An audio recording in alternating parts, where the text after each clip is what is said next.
Capítulo 4, Seção 2. Gesta Martyrum. O relato das perseguições constitui uma das páginas mais grandiosas da história do cristianismo, aquela que, misticamente, liga com o laço mais estreito a experiência da alma cristã à de Jesus, seu modelo.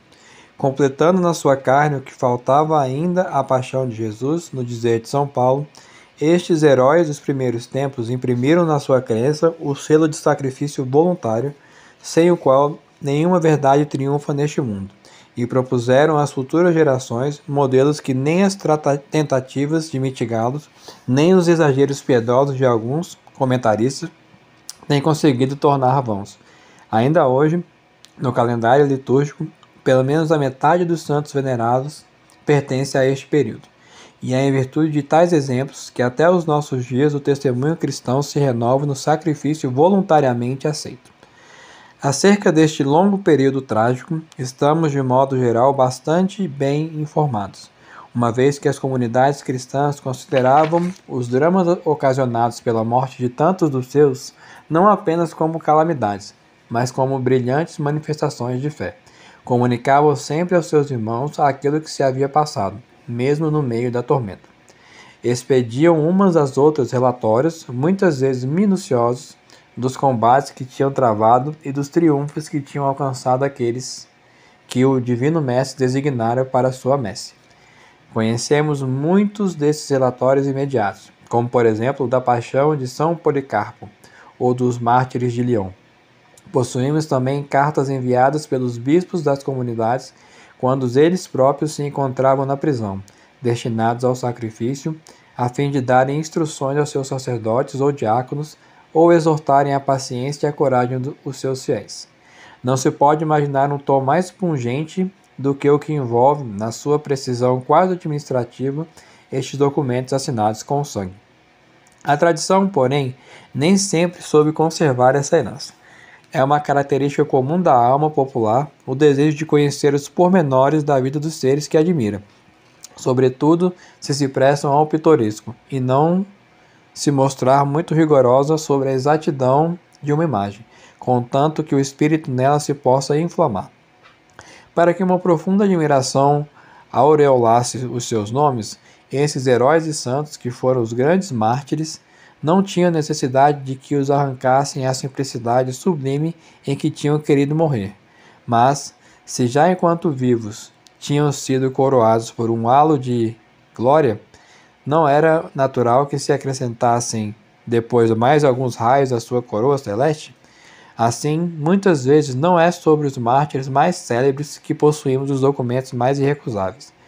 De algumas grandes figuras cuja existência e sacrifício não oferecem dúvida, os pormenores que conhecemos não estão tão imediatamente ligados ao tempo em que viveram que possamos aceitar tudo sem receio.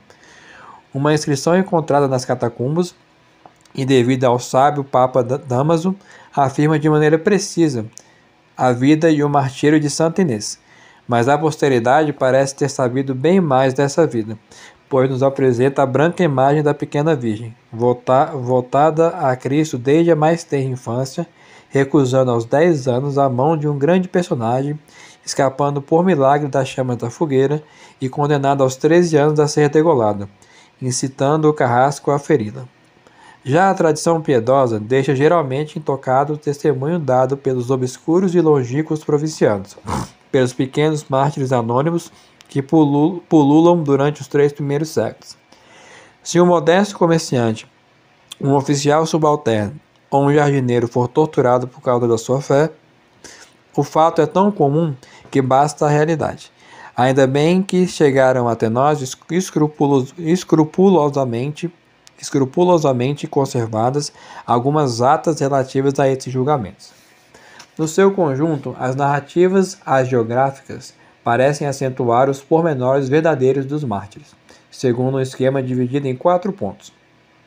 Pintam com as tintas mais negras as autoridades pagãs, imperadores e magistrados, e por estarem pouco a par das razões profundas dessa atitude hostil, atribuem-lhes desígnios inconfessáveis. Multiplicam a variedade dos suplícios com uma tendência para o extravagante que não ficamos a saber se deve à imaginação dos carrascos ou das vítimas. Insistem sobre o prodígio de natureza material que acompanham os suplícios e, antes de conduzirem os mártires ao fim das suas provas, procuram mostrar a sua invulnerabilidade. Por último, quase sempre o drama termina por um desenlace moral, bem ao estilo que continua a ser do agrado das multidões. Umas vezes o castigo do verdugo, outras a sua comoção perante o heroísmo da vítima e a sua súbita conversão. Não podemos falar sem respeito e emoção desta legenda áurea dos santos e mártires. Muitas gerações de almas cristãs se exaltaram diante dessas imagens, e os vitrais e esculturas das nossas catedrais as têm conservado intactas até os nossos dias. Inúmeros relatos estão na base desta ou daquela tradição piedosa local, desta ou daquela peregrinação, e a contribuição muitas vezes centenária dessas devoções para a piedade cristã enraiza numa verdade humana muitos pormenores que a história hesita em apoiar. Desde há muito tempo, a Igreja tem reagido com uma firme prudência aos excessos deste jorrar de prodígios.